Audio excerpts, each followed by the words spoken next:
বাংলাদেশের যে জেলাগুলোতে সবচেয়ে বেশি হিন্দু ধর্মের মানুষের বসবাস।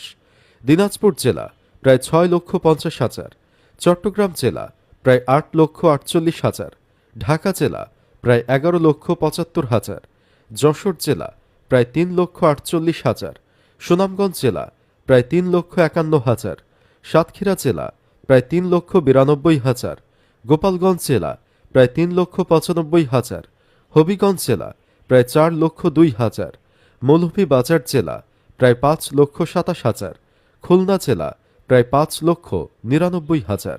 বাংলাদেশের যে জেলাগুলোতে সবচেয়ে বেশি হিন্দু ধর্মের মানুষের বসবাস। দিনাজপুর জেলা প্রায় 6,50,000, চট্টগ্রাম জেলা প্রায় 8,48,000, ঢাকা জেলা প্রায় 11,75,000, যশোর জেলা প্রায় 3,48,000, সুনামগঞ্জ জেলা প্রায় 3,51,000, সাতক্ষীরা জেলা প্রায় 3,92,000, গোপালগঞ্জ জেলা প্রায় 3,95,000, হবিগঞ্জ জেলা প্রায় 4,02,000, মৌলভীবাজার জেলা প্রায় 5,27,000, খুলনা জেলা প্রায় 5,99,000।